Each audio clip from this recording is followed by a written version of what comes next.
Mike, What up, big guy? dude, I'm digging the hoodie. That's hot. How are you? Hold on. Am I seeing your breath? Yeah. You're that cold? Yeah, it is. I mean, it's cold. I figured I'd do this podcast in the bus this time because I wasn't able to do it last time. Um, but yeah, it's 29 degrees out. I got the heater going, so it'll take a little bit of time. It'll get warm. I'm nice and cozy. People are listening to you. They have no idea. I I know. can literally see your breath as you're talking. Oh, road life, road life. That is awesome, man. Your bus looks freaking sick. Like it went through like an HGTV transformation. And what I'm looking at right now looks super comfortable, really cozy. You know, yeah, last time we talked, it was, just over a year ago, and I just bought this bus. And yeah, a whole year later, we got it to where it's my full-time home. I really went into this build wanting it to be my home, full time. There are a lot of things that I learned from my prior bus and just the rigs that I had in the past where I knew kind of how to curate it to where I would want it for me to live in it full time. And thankfully, because of one of my best friends, Steven, he really led the way to make this like my dream home. And That's awesome. I really couldn't be happier. For me to live in a bus full time, it had to be homey, it had to be cozy, and it's all of that. It's all of the above. So I'm so grateful every time I walk in. I am in awe.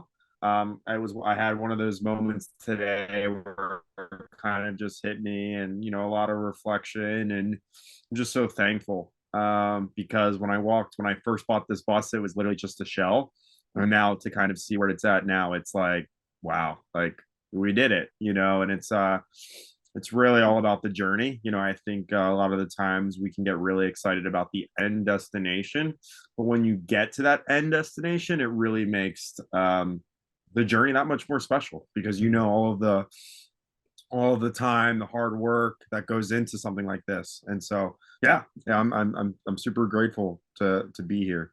So true. I'm having flashbacks now of our first conversation just over a year ago and how like self-aware you were and you just kind of blew me away. You were already we're already starting off on a high note. Just yeah, man, your bus looks freaking awesome. And what I'll do is I'll post pictures when I post this podcast so people can see it on Instagram as well. It is super impressive. I'm not saying that. It is like it's like Joanna Gaines did like a fixer upper behind you. Is it like shiplap on the wall and everything, or like what is Yeah, baby. I mean, we got an so it's a full-on bathroom. I mean, I went all in, or all yeah, I went all in, and I definitely didn't want to cut any corners. you didn't? And so it definitely was its fair share of an investment, Yeah. monetary wise, but um, yeah. That's so cool. So you said you learned a lot. Let's just hop right into it. What are some of the things that you've learned from your first boss? Yeah, I my first bus was awesome. Like, it served its beautiful purpose in my life. But it was an adventure vehicle. Like, it was a rig that probably wasn't good enough for me to live full time comfortably. Hmm. When it comes to like electricity, um, you know, and a shower and all of those things that I was able to kind of put to the side where it was like, okay, it was manageable. Like I showered in Planet Fitnesses, I showered outside, like it worked. But Hmm. for the four seasons, me being in the Northeast, obviously that doesn't work and that's not really sustainable. And then, the electricity setup, I was able to really invest in a high-end electrical unit. I have a mini split in this bus. And so it has AC and heat, and those were not luxuries that I had in my first bus. This one also has a diesel motor. So, you know, gas wise, the price of gas of diesel definitely is, a little bit higher. But when it comes to just like the longevity of the vehicle, and I essentially got the best Ford motor at the 7.3 Power Stroke. So that's kind of like the most engine in the bus life community. It's that early Ford motor, and it only had 90,000 miles. So Mm. these engines are known to go to 500, 600,000 plus. Wow. And I don't have any intentions on parting ways with this bus. Get the question all the time. When do you think that the end is? And I don't see the end in sight. Even when my life gets more stable, I always kind of see this as being just an adventure vehicle that I can maybe take on the weekends. So, for me to put the amount of money and time into this vehicle, I wanted to make sure that it was, worth the investment. And, the other bus was gas, um, yeah, like it was great. Like it was a great bus. I also sold it at a really good time with the market. Mm. And I think it's nice to have kind of a clean slate where you're able to kind of really design it and think about, you're able to make it your own, where I really didn't have the luxury of the first bus because I bought it half converted.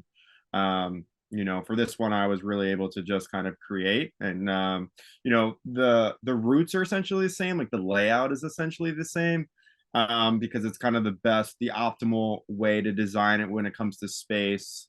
I played around with the different layouts, but ultimately when it comes to just like utilizing all of the space that I had, it's essentially kind of the same type of landscape. And so, this one has a hot water heater too. The other one didn't. So, um, it's ultimately made for the four seasons. I don't, I think I would still struggle a little bit about being in the cold, um, but it's working. I've had a few trips here and there where I've been able to kind of go away from the bus. And um, this summer I was stationary in the bus. That was really good.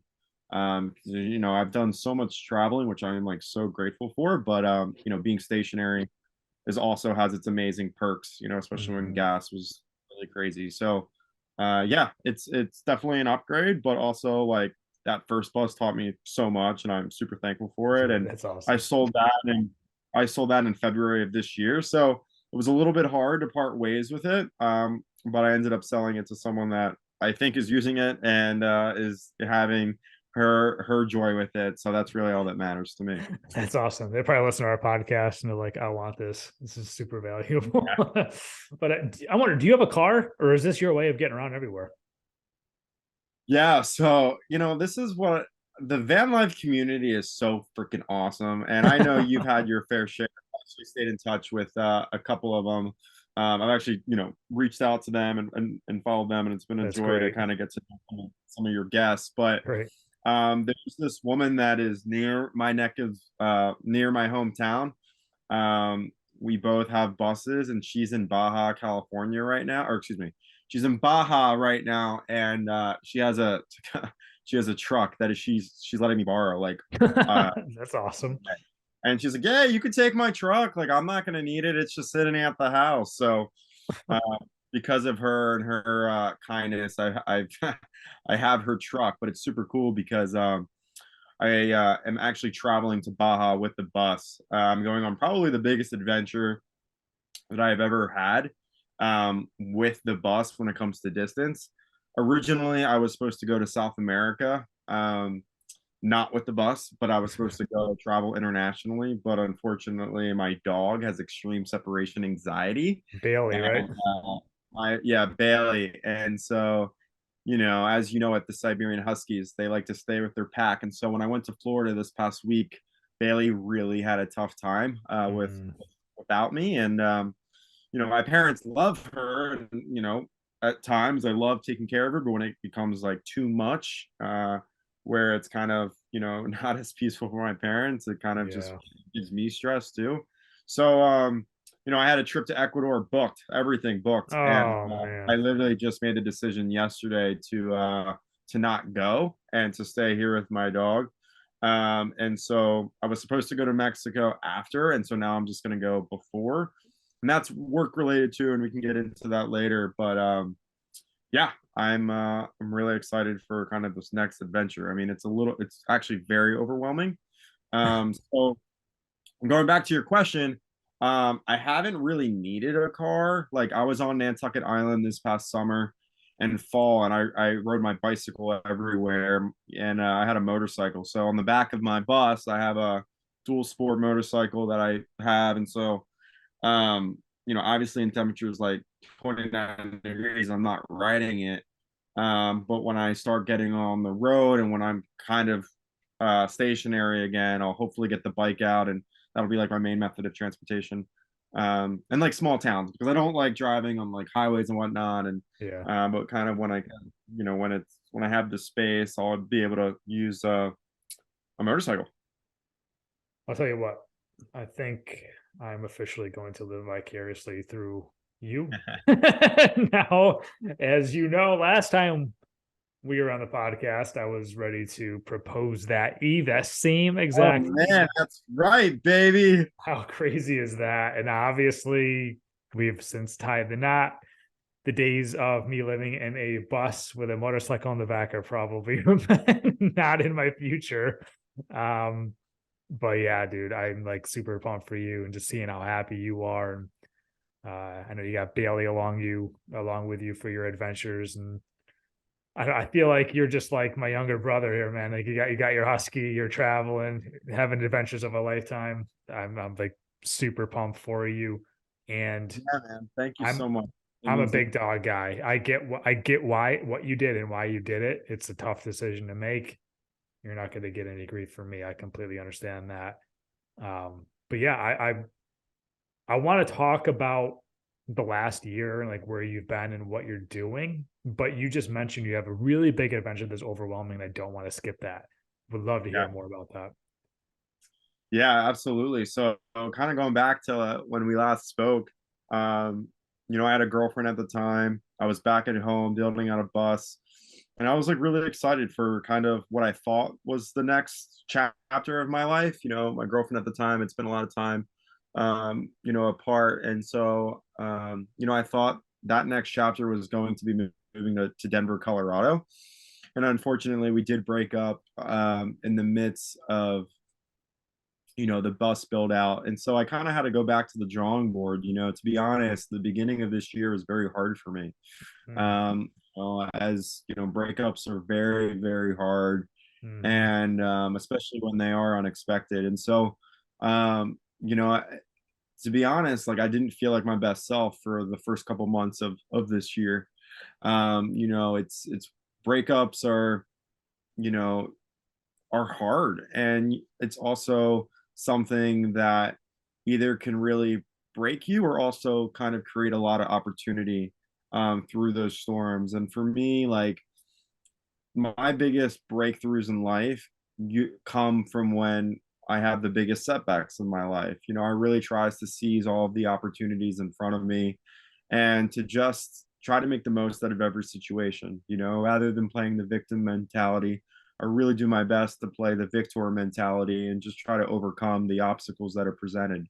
But it came with a lot of hurt, and a lot Oh of yeah. um, time where I just wasn't feeling like my best self. And through all of that, I really had to immerse myself into things that brought me joy. And one of the things that bring me a lot of joy is working out and wellness and fitness. And I believe if you're able to really take care of your body, then your mind will soon follow. And so, um, I think working out and being active is a great way to bring yourself up again and to just feel like yourself. And ultimately, that's really what I was looking for in winter of last year. And so, this was also in the midst of building out this bus, and my mind was just in all different directions. And, I was working for a startup at the time. And unfortunately, that didn't go as planned. We ran out of funding. And so there were just a lot of obstacles, but also a lot of opportunity, right? And I think this is where the perspective is so important, and where perspective can give you a lot of strength. And so, at the beginning of this year, I, got into yoga, I got into ice baths, I got into photography more. Like I tried filling my life up with a lot of positive things, and just trying new hobbies, trying new things, hanging out with friends and family, and really getting back to the basics.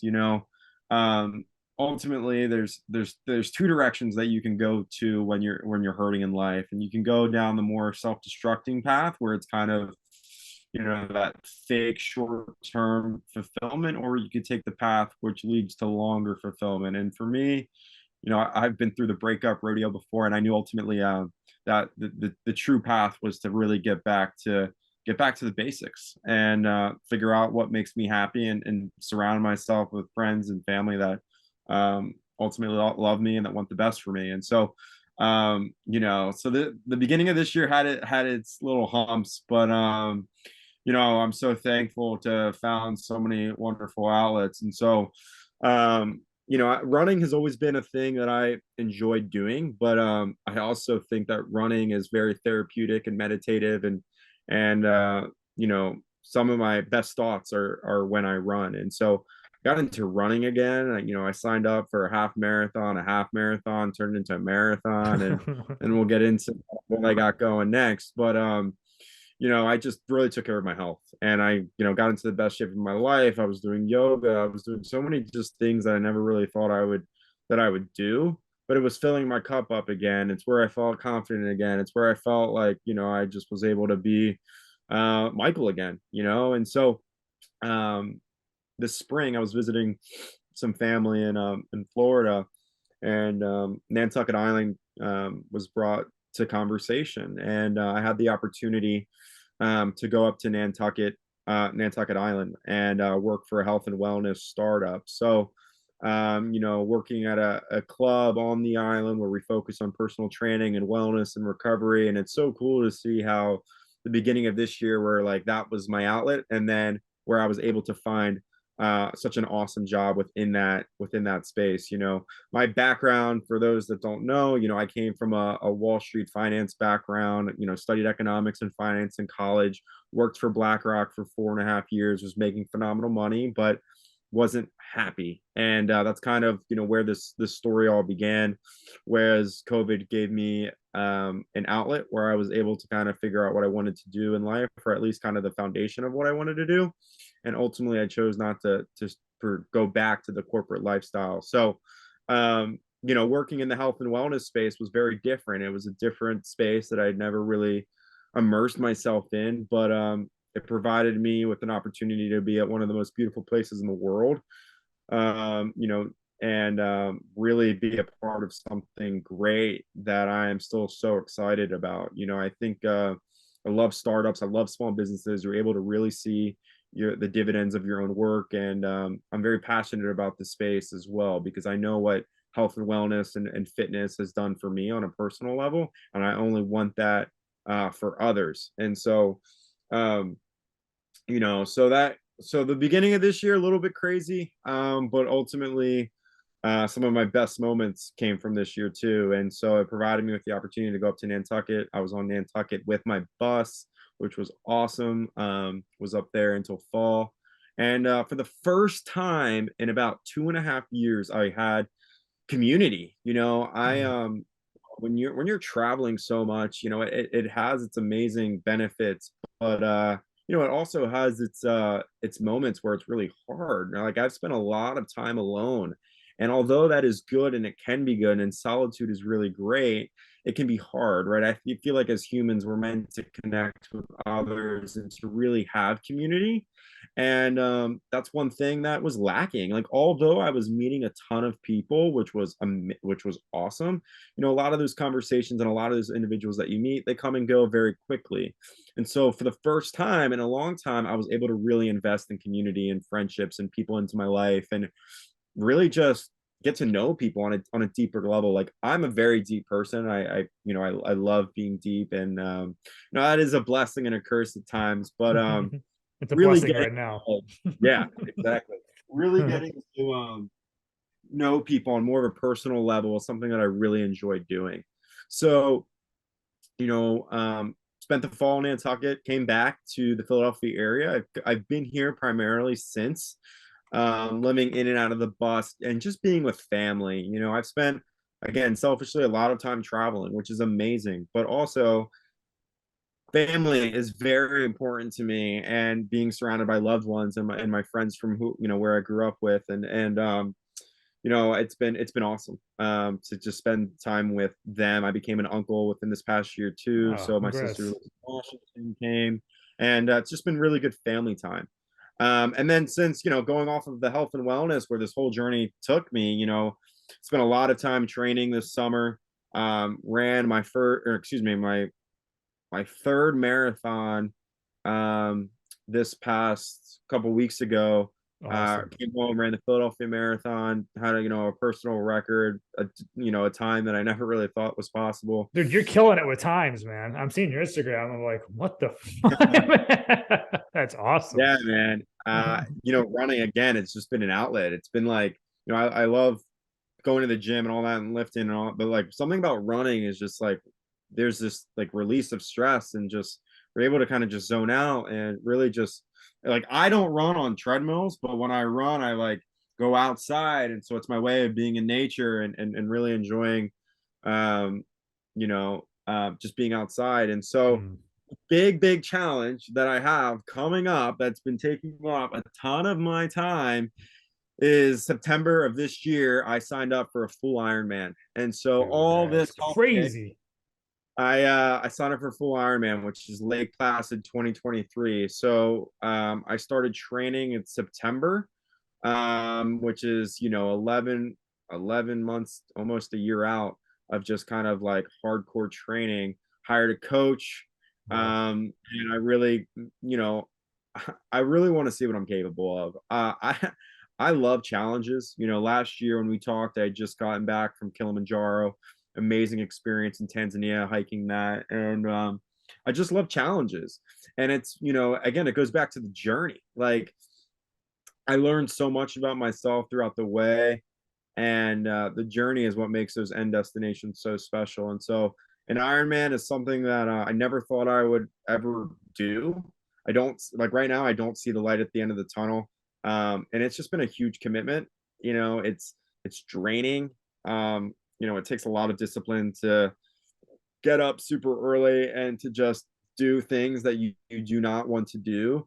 Hmm. However, I know that it'll be worth it. Like I've worked on this mental muscle, like growing this mental muscle for years and years of like overcoming and just wanting to just like break through all of my own self limitations.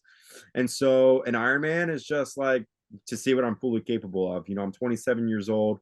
Again, like for the most part, I don't have a ton of like big responsibilities like kids and all that. So I saw it as like an opportunity, a window in my life where Good I'm for you. like the prime physical shape.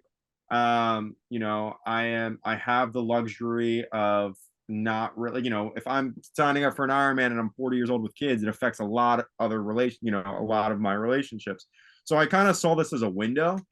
And one of my best friends is also doing it with me. So having that accountability partner and also having this journey with him is something that is gonna, be close to my heart. And I remember signing up that day and going to the beach in Nantucket and just journaling about my why, because I think your why is so important, and not just in training, but just in like everything that we do. Whether if you're starting a business or training for a race, like whatever that is, I think your why and your intention really has to be pure, and you have to just be grounded in the right reasons. Because for me, like training is super hard and it's going to only get worse.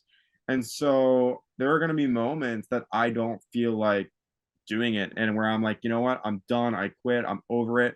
And you just got to go back to that why. Mhm. And I truly believe if your why is cemented, then you can really get through so much and you can persevere and you can have that grit to really get through all the trials. Because my why is so much more than just I want to bike 2.4 miles and or excuse me, swim 2.4 miles and bike 112 miles and then do a marathon. Like to me, it's so much more than that. And it's just something that I really try to hold close to my heart. Because it's what it's just what it's all about and why I'm doing it. So that was really important for me to really take that time and that space for me to like really figure out like my intention behind it. And ultimately it just came back to like, you know, try to be the best you that you can be, because I really believe if you're not growing, then what are you really doing? Like, I think life is all about growing and just becoming the best you possible. And I really just want to be proud of myself. Like, at the end of the day, when that day comes where you know my life is over, I just want to be proud of the life that I'm living, and not just through achievements, but also of how I treat people, and holding true to my integrity and my character, and all of the things that are important to me in my life. And seeing what I'm capable of on a mental level and a physical level is a huge part of that. So, Man. what's funny? I didn't answer your question because you first asked me about my next adventure. But But to be hold honest, on. No, you just did that. So hold on. We will get to your next adventure. Um, I'm just sitting here thinking I wrote a lot of notes. I wrote a lot of notes when I do a podcast. When I was 27, I went through a breakup of relationship that's 2.5 years. It turned to be long distance because I moved for a job. I will say I was nowhere where you are mentally right now.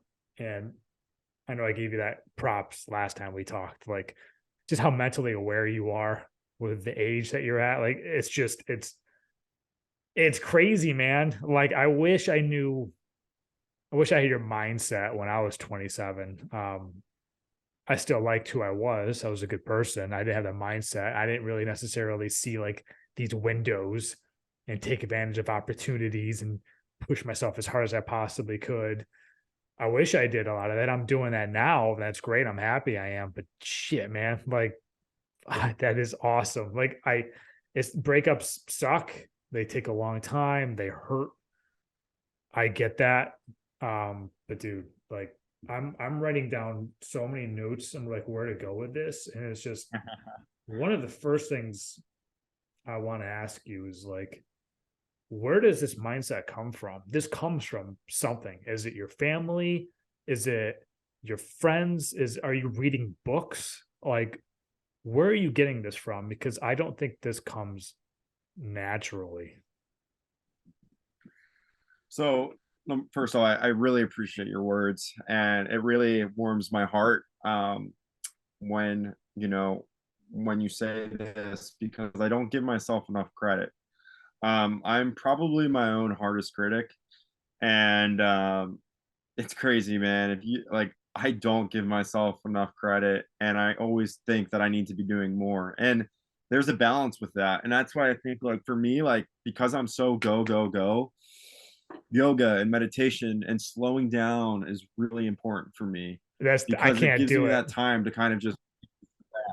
Yeah. It's hard, dude, and Yeah. like, even ice baths and sitting still and breathing, like, it's very hard, but it's also very healthy for me because I operate on with my plate very full. And Mhm.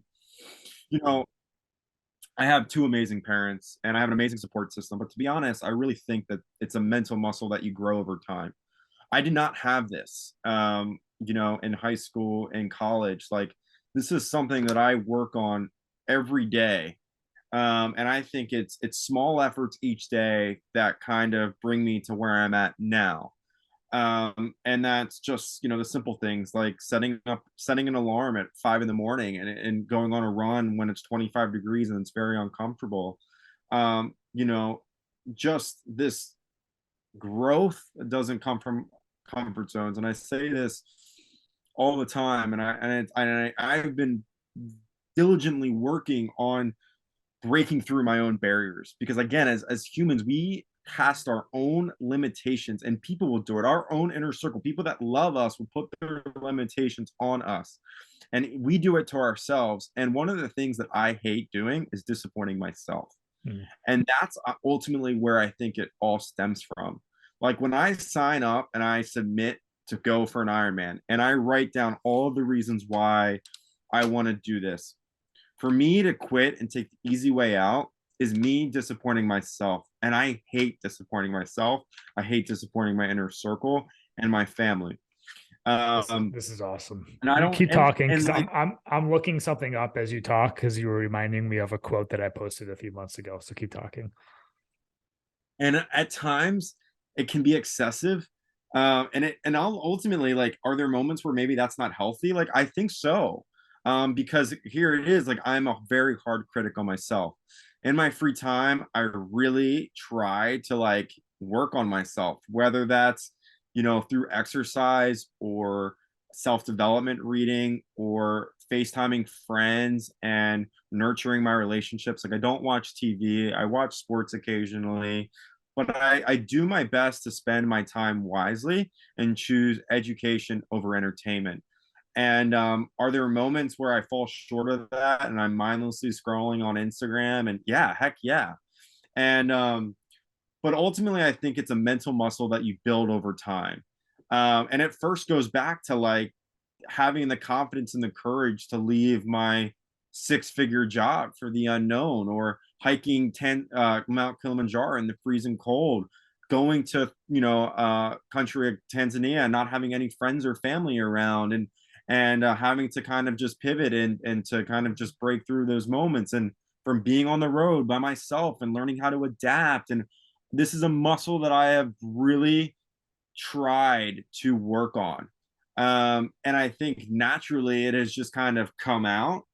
Um, and like for me, I don't think I'm doing anything special. I think I'm just really just challenging myself. And I don't know if you're familiar with the Enneagram. Like, I am an 8. It is a challenger. Like, I like kind of breaking through. And But yeah, I think I've been blessed with a lot of discipline. I think discipline, and even going back to like the bus build, like, there's moments where I want to say, screw this sucks, where me and my buddy are building it out in 20-degree weather, and it's just like super uncomfortable, and it's like, no, we have to do it. And I think one of the things that I also, I'm a visionary.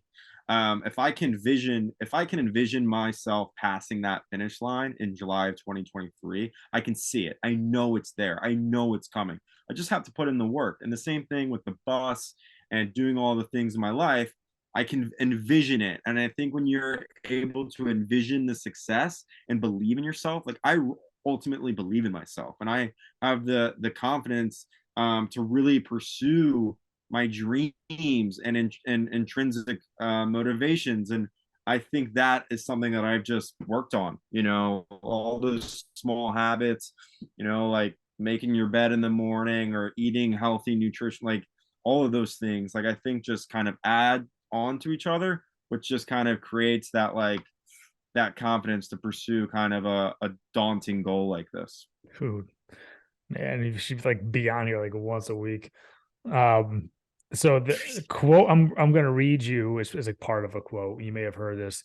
You are reminding me of Kobe Bryant. I love when I see this quote pop up on my reels or whatever, how he says, I'm not negotiating with myself. The deal was already made.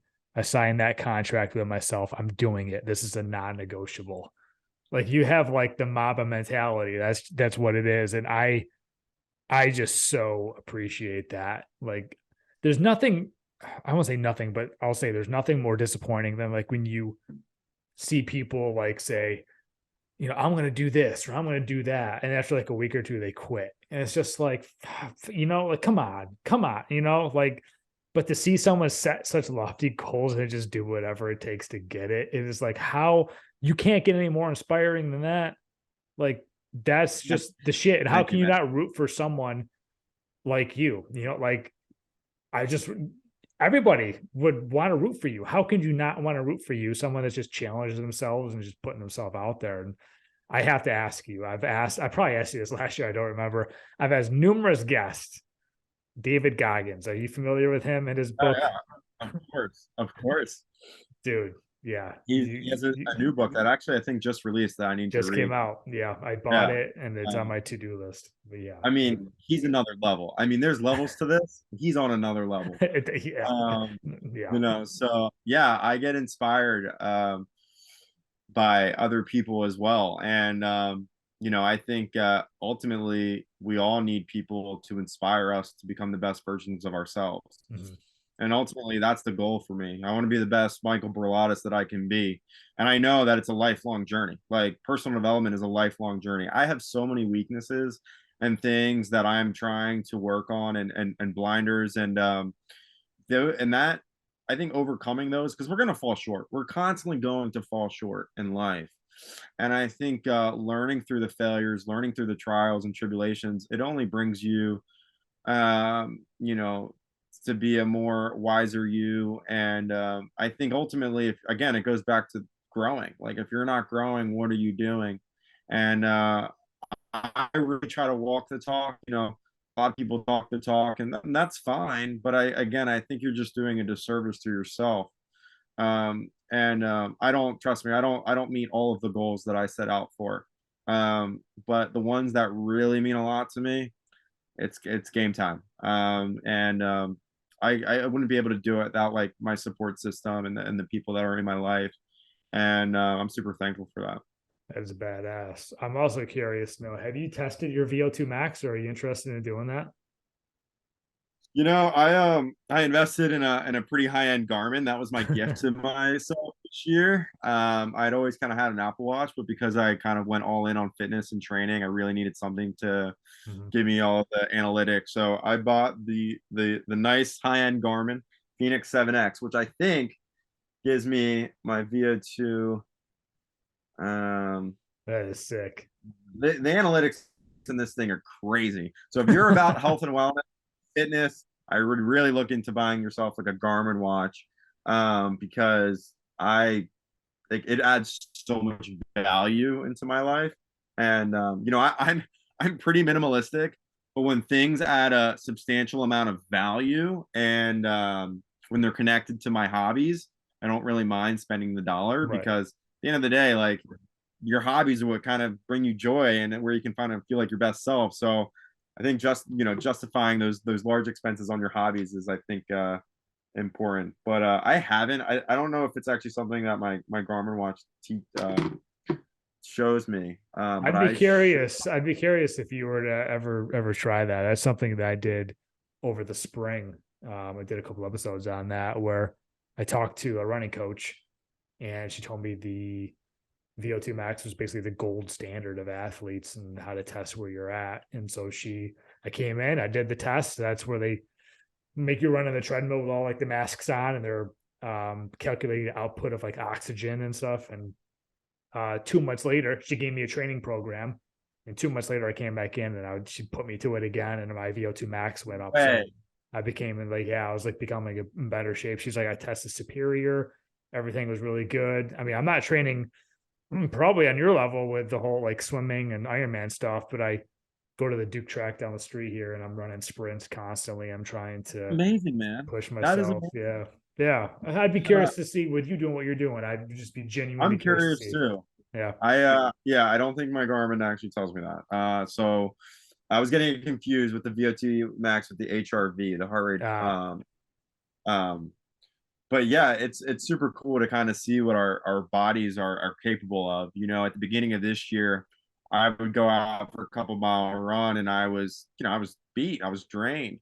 But in order to be good at something, you have to suck at something, and I think that's what so many people they either try to take the shortcuts, or it's like, well, I don't like running, right? Well, why don't you like running? Well, because I'm not good at running. Well, Mm. how do you get good at running, right? Like running out of the three, out of the swimming, bike, and running was my strong.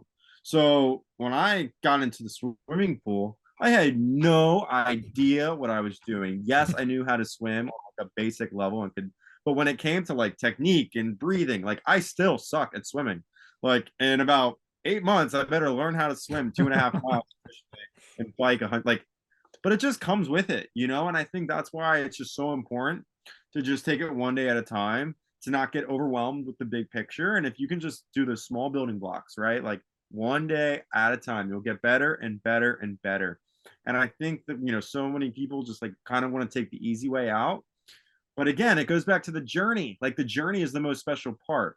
And like when I swim 2.4 miles efficiently, I'm like, wow, remember that day when I would go to the YMCA and float around and I had no idea what I was doing?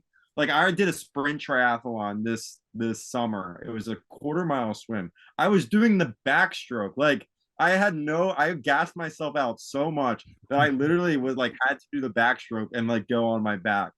And a year later, hopefully I will successfully do this and I can look back and be like, you know what? that was awesome. You literally sucked at something and you became good at something by just putting in the time and the effort and remaining just having a positive attitude. But I have my moments, I have my moments where I'm like, gosh, this is the last thing I want to do is get in the pool and all that. But I think it goes back to just like, everyone has to start somewhere. It takes time, right? It takes time to kind of overcome. And this is where that mindset is so important, because I think it all starts in the mind. Oh, Everything for starts in the sure. mind. Everything. And I think more and more people are realizing that, and are becoming more aware. But yeah, I think if you can really have a good mindset, then you can really become the best you. And that's simple things like, when something goes wrong, or when you're on the highway and your car breaks down and you're at a loss of what to do. Like, if you can really calm yourself down and just kind of work on the mind and just kind of reframing whatever you're going through, and to give that situation perspective, then I think, this is where you're able to really overcome obstacles in your life. There's opportunity through everything. You just got to try to find it. And it's not to negate anything that anyone's going through, but I usually find my strength through my perspective. And yeah. Dude. This is crazy, man. This is crazy. I'm just literally picturing like we need to go get like a beer one night and just have like a I really love that. long conversation. Um, shit, man. Like you just got my mind in like 20 different places. I don't want to think too far ahead for you because you have the Ironman coming up. But with you accomplishing all these goals, are you setting yourself up for an Ironman? You've done a marathon, you've done Mount Kilimanjaro. I'm curious, is there like an ultimate goal that's a dream right now, but you're like, maybe one day I can achieve this? Is there anything? Hmm. I think having goals is really important, but if your happiness is based on achieving those goals, then that's where I think you kind of have it messed up, because those moments are fleeting. Hmm. I worked so hard to get the time that I did on the Philadelphia Marathon. Was I on the top of the world that day? Hell yeah, I was, and it felt great, and I was able to indulge in a ton of yummy food and to not feel bad and to think back as to all the hard work that went into these moments. Heck yeah, I enjoyed that. But just like athletes winning the Super Bowl, are they amazing? Yes, but I'm sure they're fleeting.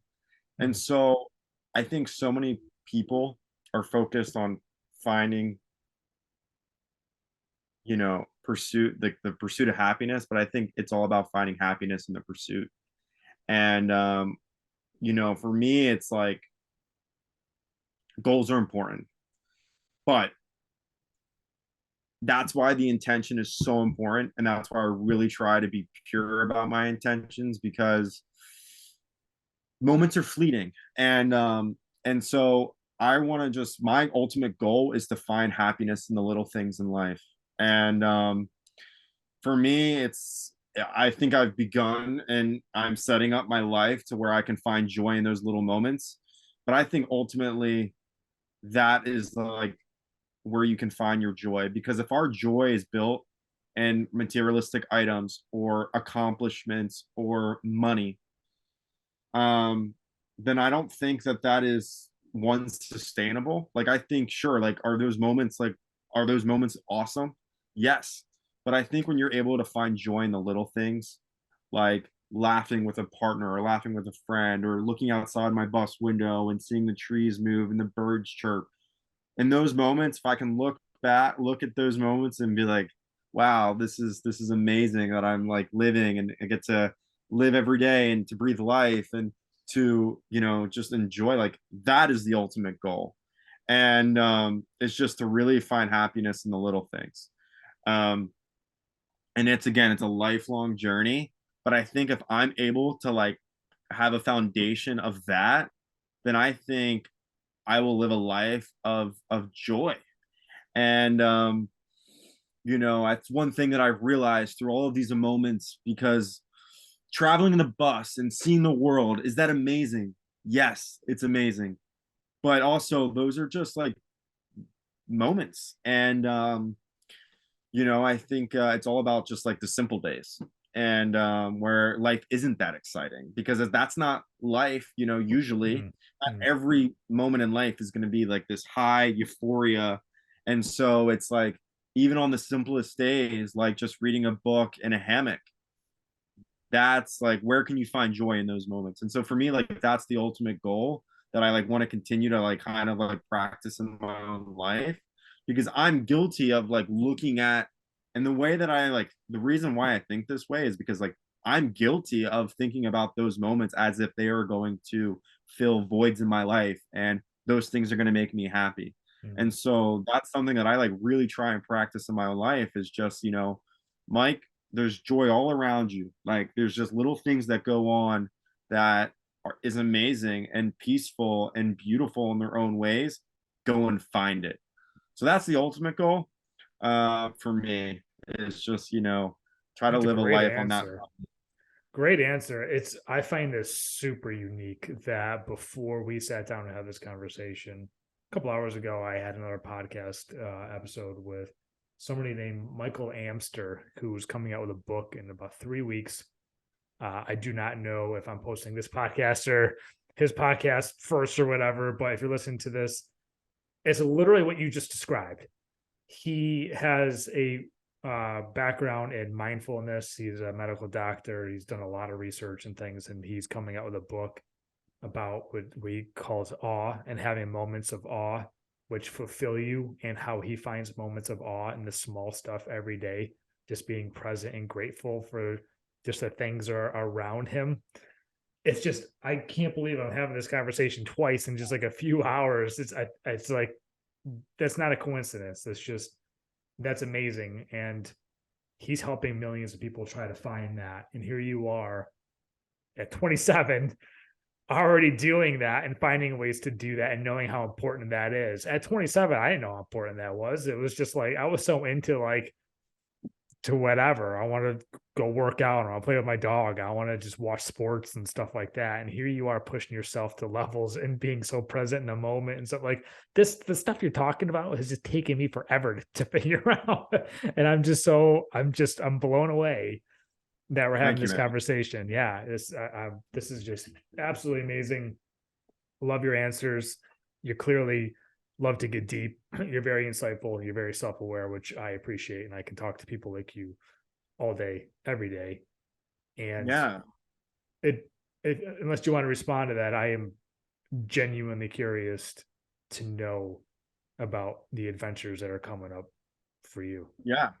Yeah. And to just kind of piggyback off of that, like, I think traveling is its own type of education and experiences. Like, Yeah, 100%. e I think experiences are so powerful and priceless because of the all of the education that you can get.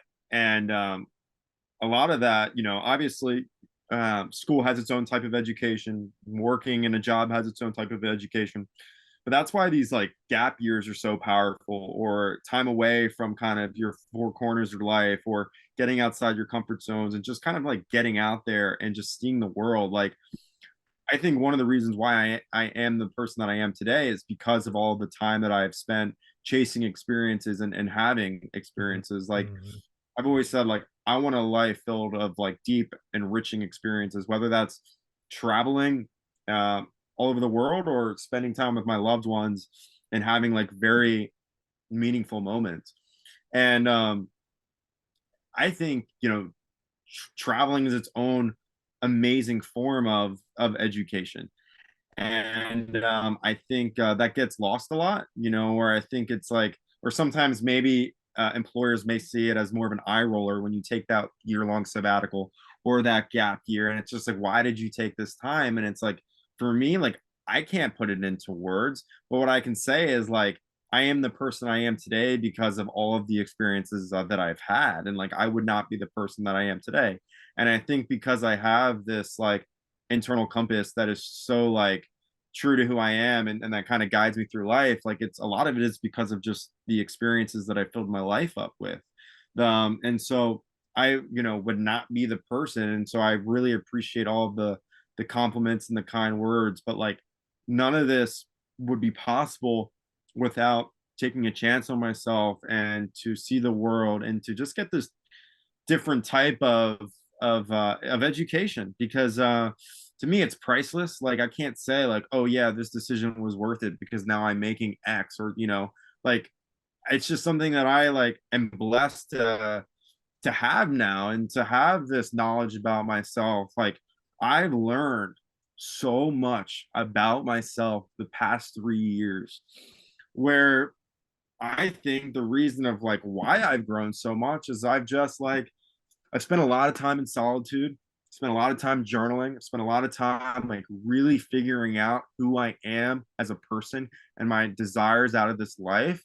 And I think that has only been monumental to the person that I am today. Um, and so like I do my best to like push people to like get out there and to just like experience life and to learn through failures, because it really does grow you, and you learn so much about yourself throughout the way. And so I really appreciate those words, Mm. but I think it's just all because of just this life that I've chosen for myself and constantly pursuing the deepest desires of my heart. Um, so thank you. Yeah, Um, you're welcome. And I will say, it's just to kind of cap that off a little bit, is I remember 2015 was the year that I really started to travel and I got the travel bug. And part of that was because I got offered a trip to go to Hawaii with my cousin.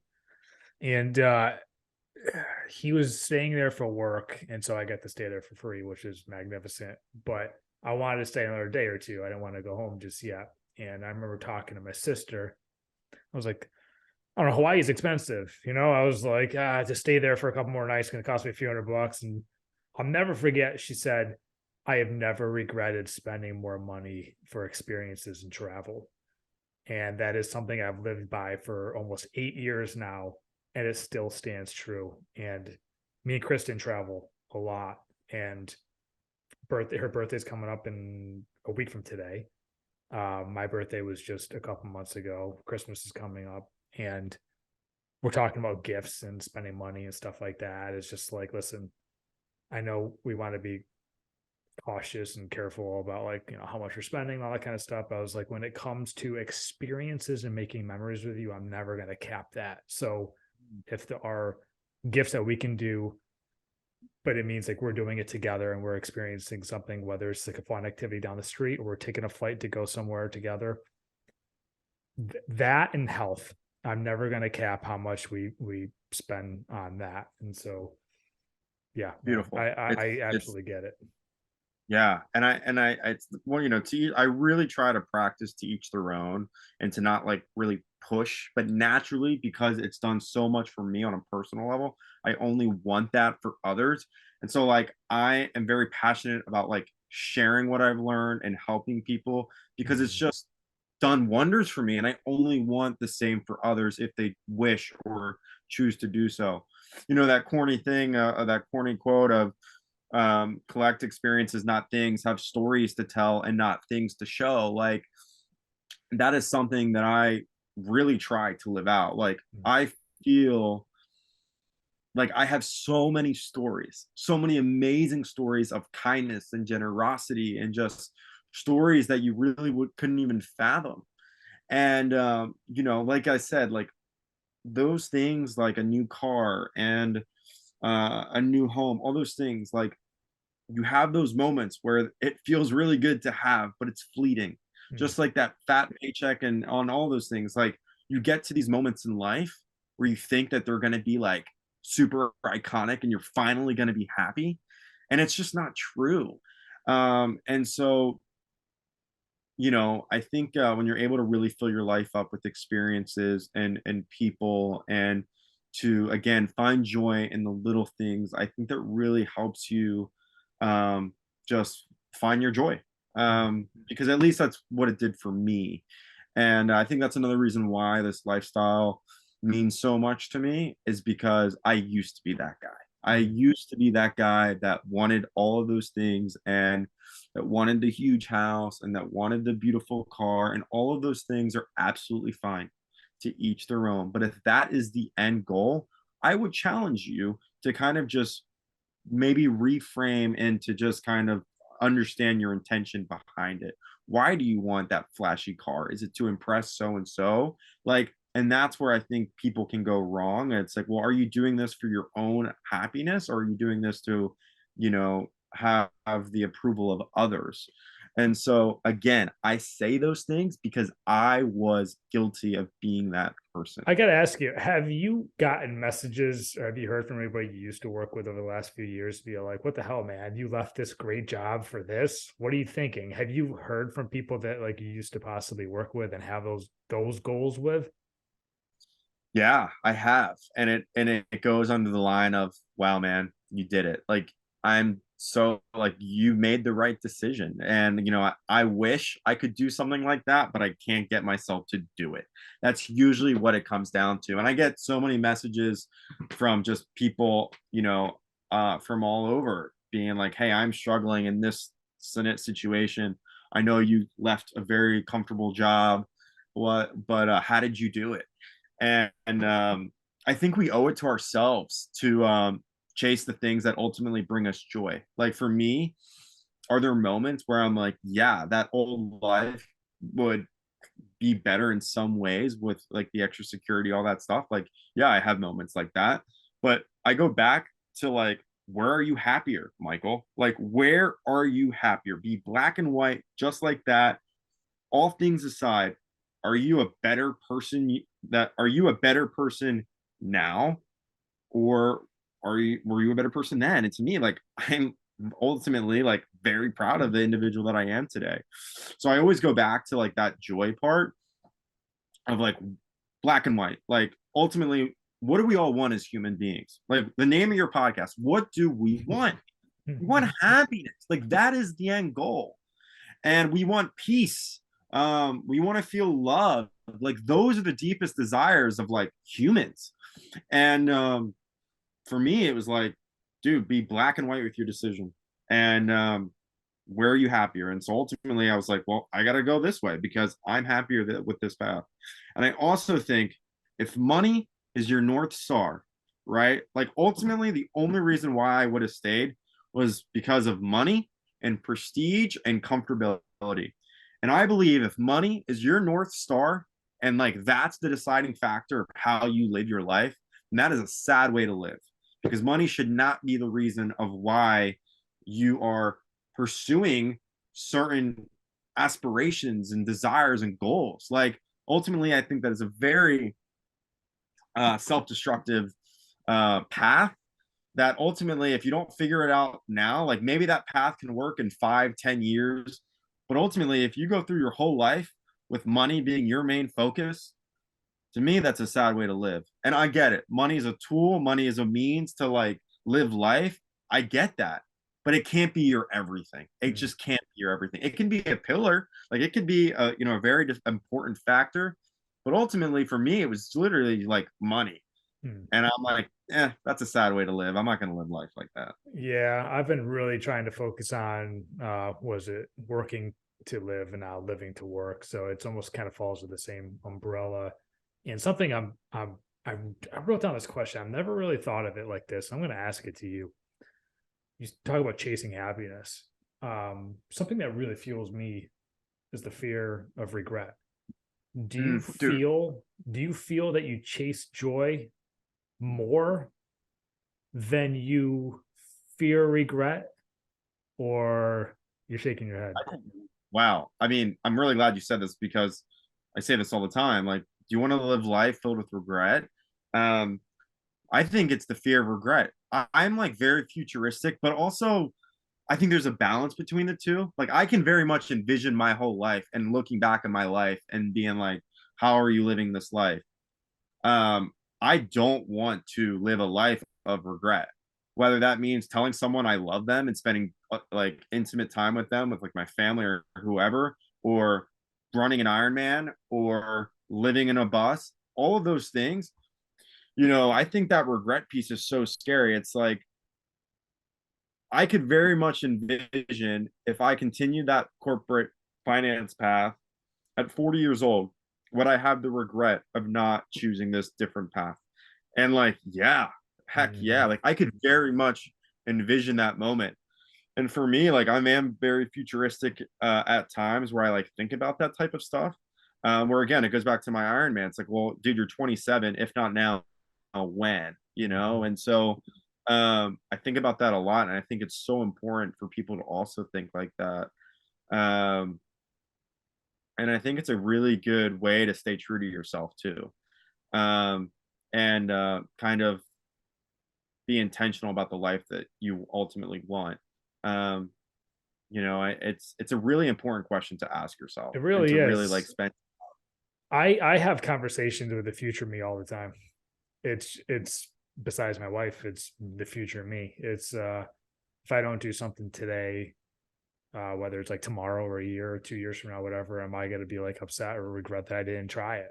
What's the worst that can happen? And that drives me more now than anything. It is the fear of going to bed at night saying like, you wuss, why didn't you do that? You know, like I don't ever want to say that to Yeah, myself. I don't want to ever give myself an out.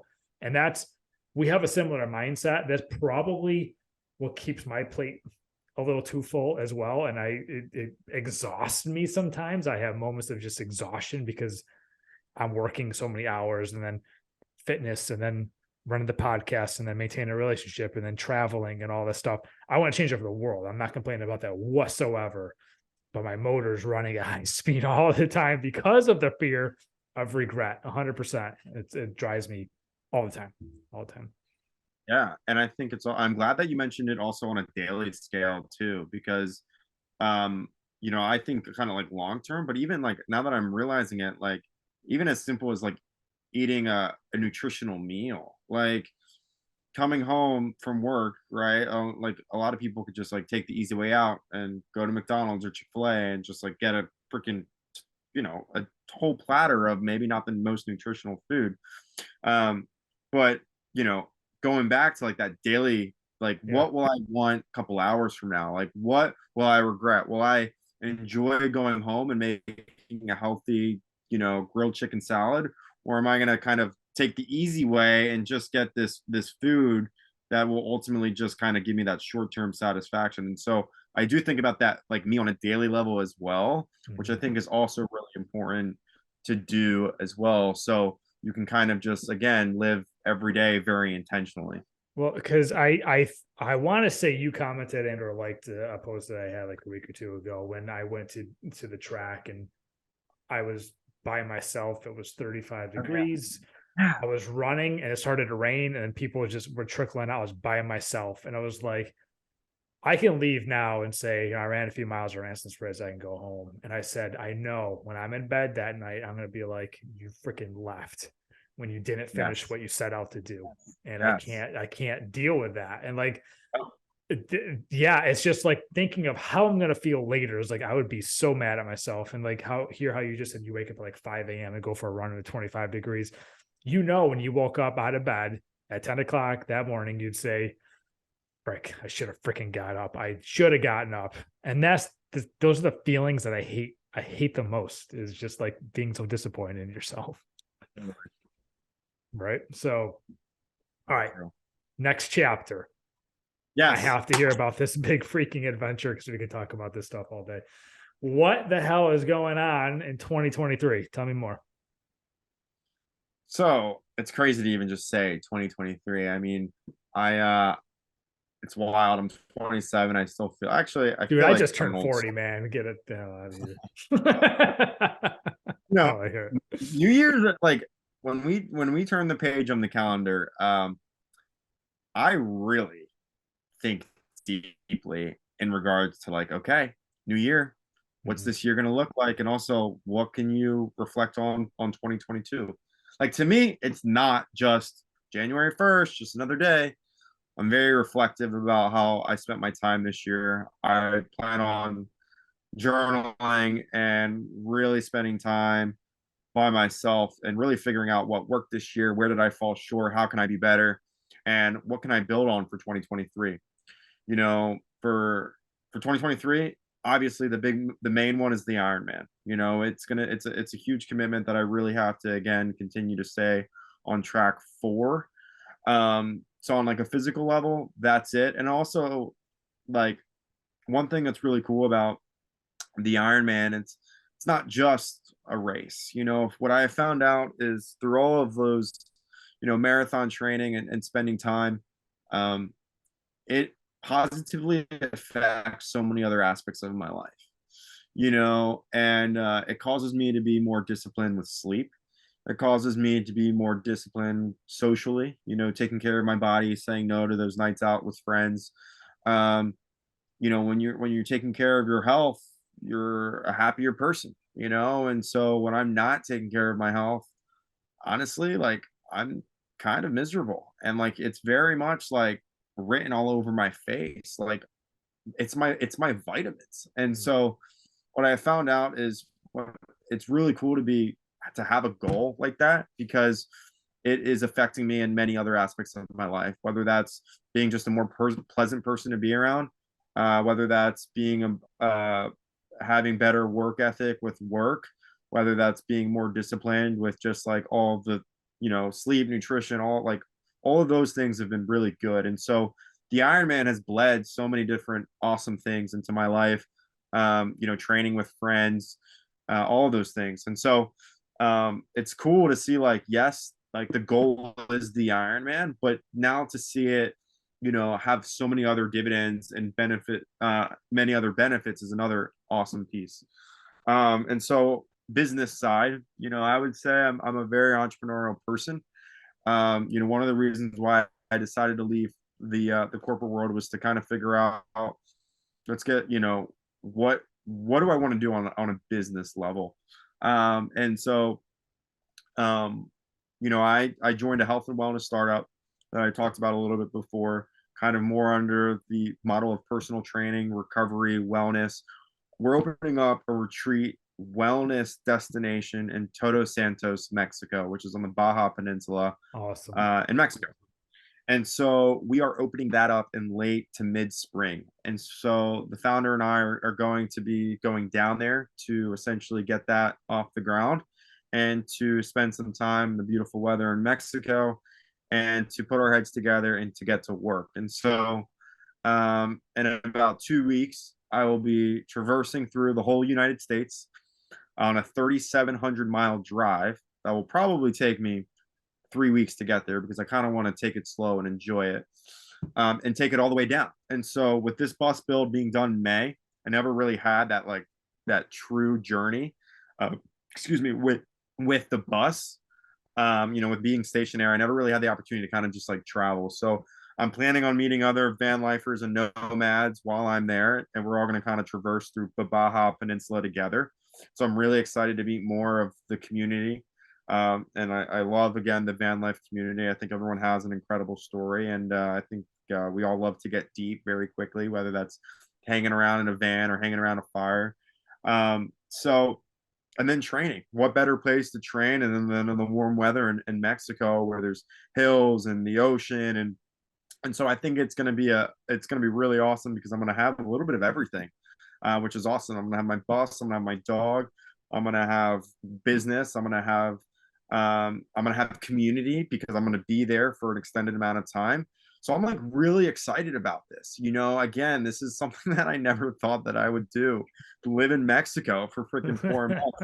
I mean, I'm so blessed, and I am so grateful for everything that I have in my life. Like, I truly try to just remind myself of just all of the amazing things, because I know I'm the 0.00001% of the world. And I really try to remain that to have that perspective of like, I'm just so grateful to have the opportunity, and to just be in my bus and to be like, want to go to Mexico for 6 months, and to, like, I think that's just been super cool, to just like, and it just goes back to like, you know what, Mike, it all happened because you like took a chance on yourself and you went against the grain. And all of this is just like an output to that input. That initial input led to so many amazing positive parts of my life. So a lot going on, a lot going on.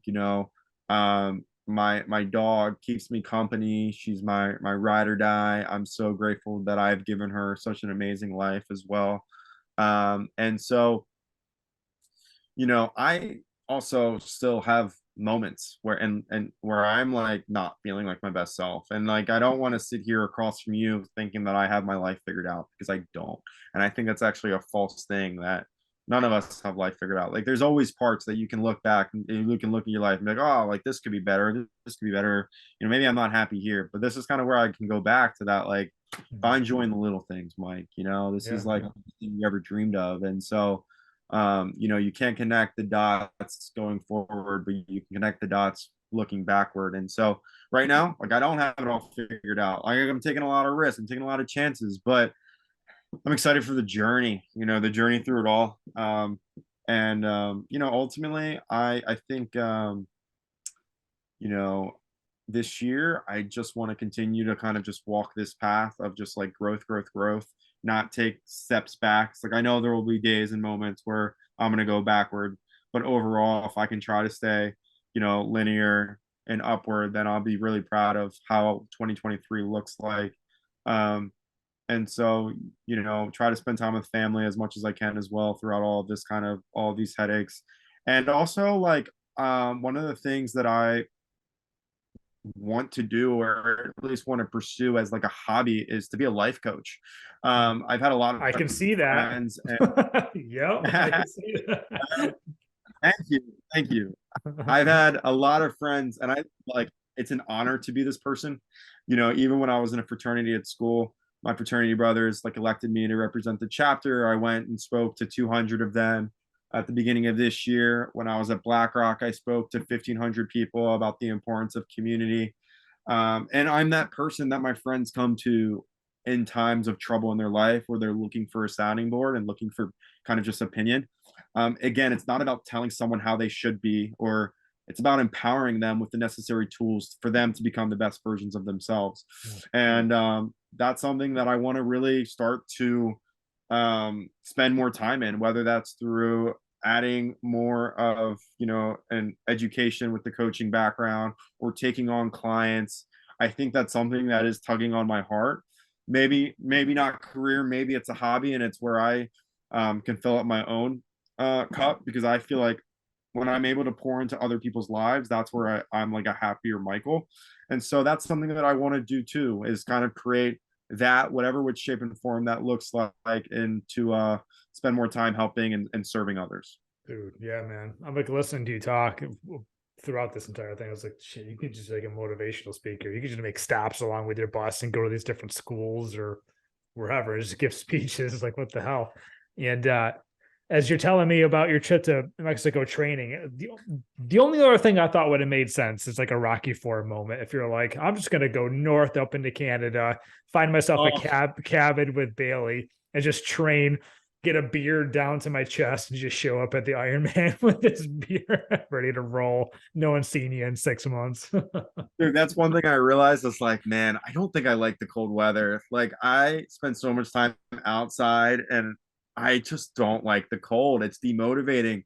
You know, it's people hibernate up north. Like people Mhm. just spend time inside, and it's like I like to be out and about. And not that you can't be out and about when it's cold, but like it's just not as Yeah, fun. it's not. It Especially in the is. Northeast, there's not a ton of snow either. So it's just like 30 cold and ugly out. And I'm just like, man, I gotta like escape this Yeah. area. Northeast, Um, man. It's the Northeast. I'm familiar. like I got it. no more looking at my breath in my bus. Like I just want to be looking out at the ocean and on my way. I don't see your breath at the moment, but I'm curious to know. So for Mexico, like what's your trek down there? What are some of the highlights you're looking at seeing along the way? I have no idea. You don't I have even no idea. know. I have no idea. I mean, this is like I said, I was supposed to go to Ecuador and Peru Yeah, like a that's week true. ago. And so now I'm like doing this 180 pivot, um, which is amazing, but also like I'm trying to also plan the route when it comes to weather, because this type of event, this type of trek in early January, the US is going to be cold, it's going to be windy, there's going to be ice. So I also have to be intentional about my route down. And you Mm-hmm. know, the route isn't the sexiest. You know, it has me going through some of the spots within the country that are, you know, not very populated, but also there's beauty in that. But I have to kind of figure out, um, you know, some spots to make it more enjoyable. one thing that is stressing me out a little bit is just the cost of fuel. Mm, When you're in a rig this big, there's give and take in every type of vehicle, and that's what everyone that goes into this lifestyle, whether that's an RV or a van or a bus, it's give and take, right? Like one of the pros that I have in this bus is it just feels like a mini apartment. I have my bed, I have my bathroom, like I have multiple different kind of spaces to be in. But the con is it's a bus, like it is a gas guzzler, and it's diesel. So gas has come down, which I'm grateful for. But I'm gonna be looking at $3,500 in fuel just there and back. And like mm. the financial mind in me is like, dude, that's like half a year in Southeast Asia, like backpacking, like Yeah, $3,500 for fuel. But you know, one of the things that I love about the bus too is it's my home on wheels. So, I'll be able to save money over the long run once I'm there. I'm planning because it's completely off grid. I don't need to go to campsites and to, spend $50 a night at a campsite. So the one stressor is the financial part of just gas. And it takes a lot of mental strain driving a vehicle like this. It's not one of those cars where you can just like kick back, listen to an audio book and just kind of chill. Like my mind is activated very much when I drive this bus. It's 27 feet long. I got a motorcycle on the back. It's big. Got to be looking at my surroundings. So it also comes with a lot of stress. it's exhausting. Yeah. But it also goes back to it's gonna be an experience of a lifetime, like driving there throughout the whole U.S. and then on the Baja Peninsula. Like I'm never gonna forget this. Like I'm never going to forget this, especially with my dog. Like these are moments in life that right now, like in the moment, they're maybe not as big and grand and powerful, but you look back and when I can like tell my kids and my son that like, hey, and I have these videos and these pictures of my dog and I in Mexico, I'm like, I want them to be like, wow, dad, Yeah. I'm really proud of you. Or, those are the moments that I like live for, or hopefully will live for.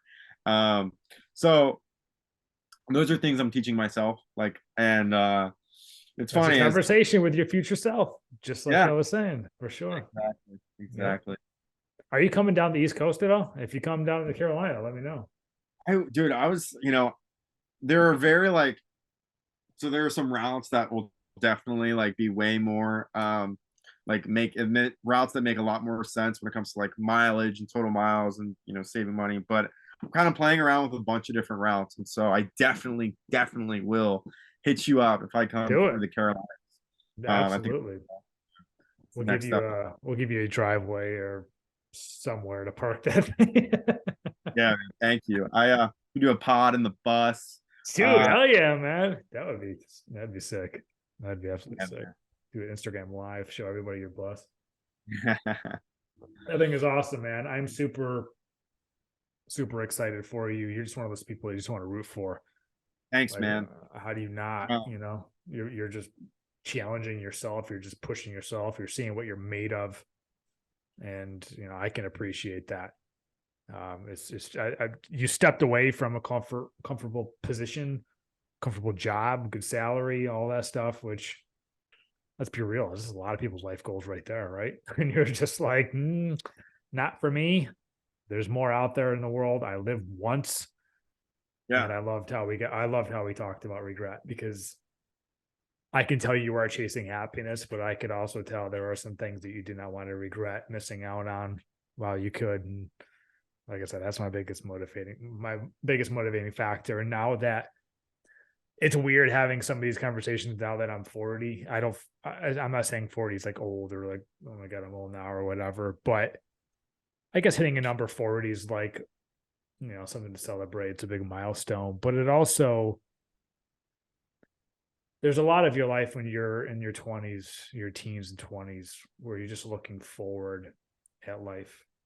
And there comes a time when you get to be around this age where you can actually start looking backwards in life, which is kind of weird. And probably about 5 years ago, I God forbid, let's just say, if it were the end of my life, like I wouldn't have been too thrilled. I would have been like, I left a lot on the table. There's a lot of things I didn't do. There's things I said I wanted to try, I never did. But now it's like, now that I'm 40, hopefully I have way more than half my life left. We'll see. But I can actually look back and say, good job. Like, Yeah. good Yeah. job. And that's what it's all about. Like, Yeah, that's like, that is so powerful. And it even just really like is. integrity, like for me, integrity means a lot to me, where I can be proud of the person that I am, or, I stayed true to my foundation and my beliefs, and I didn't walk on people. And like, integrity for me, if you fall astray of your integrity, that is really sad, because Mhm. I think that is where you're able to like sleep good at night, where it's like, like I feel really good about who I am and the people that I treat. And I think integrity is something that people should really hold close to their heart, because without integrity, it becomes like kind of just like a sad way to live life. And for me, that's like a non-negotiable for me. Like I want to be a man of high character. Like I really want to be a man of high character. And I want to treat people well, and I want people to feel loved when they talk to me. I want to leave people better off than when they were before. And I fall short in those moments sometimes with family, especially with family. I think for me, where I think because I'm so comfortable with my family, and I like, I think sometimes they can kind of get the wrong end of the stick, and that's sad to me. And so there are moments in my life where I fall short of that, but I always want to try to constantly remain as like that's my North Star, like Mhm. high integrity. And I think, going back of, what you said, like, and asking yourself those questions where it's like, well, where am I gonna like living life with regret? Like asking yourself those questions, the way that you get your answers. And I think if there's one piece of advice that I could leave the listener with, it's to spend time alone and in solitude. Because in those moments, when you are away from the noise of life and others people's expectations for you and what people think of the way that you should live your life, when you're able to spend time alone, you're able to listen to the deepest desires of your soul, and you get back to the foundation of how you want to live your life. And I think if more people can spend time alone and ask themselves the hard questions of what I truly want out of this life, then I think that those answers will ultimately lead you to the life that was created for you and that was meant for you. The only way that I was able to be where I am right now is from listening to myself and loving myself and figuring out where I can be happy. And I think we can get lost in that naturally because we get bombarded with information and people and noise, where it just becomes hard. It becomes hard to like really figure it out. And I think if you're able to just like get that on paper and to really spend time meditating over that and reflecting, like reflection is so important for me. And I think if more people are able to spend time in solitude, I think you are really enabling yourself to then answer those deep life questions. And the biggest moments for me have been created through reflection and solitude and time alone and discovering the person of me, of learning more about myself, and as we learn more about ourselves and learn more and more, we will then start to kind of figure out like, okay, this path is aligns with me. Because when you're able to get clarity, then I think that's really when your life begins. Mhm. I love that saying, like, you are the author of your own Yeah. book. What do you Yeah. want your next chapter to look like? And when the book is written, what do you want it to look like? And I was going to ask you what's any final words of advice, but I think you just dropped that. You just dropped that bomb right there. And But it's funny because, hearing this, I'm an extrovert. I love being around people. I get my energy off of other people. Like I love people and being around people, and that's like where I feel like I'm thriving. But also I understand the importance of being alone mhm, and just kind of taking that step back, because we become who we're surrounded by. And so agree. it's also really important just surround yourself with great people. Mm-hmm. That was a big part of the first podcast was I want people around me in my circle that love me and that want to cheer me on, and where I can, if I'm going through a tough moment in life, I can pick up the phone and say, hey, I'm going through this, and where we can get deep and not just have surface level conversations. Like I think friendships are really important because I know that they are monumental for growth. Like if you want to grow in your life and if you're serious about it, you need to surround yourself with the right people that want the best for you. And being in community, like if you want to be if you want to be a better runner, join a runner community, right? Like it doesn't just have to be on an emotional level. Like be around people that you look up to and that challenge you. Like for me, what I want is like a partner, a life partner. I want someone who challenges me.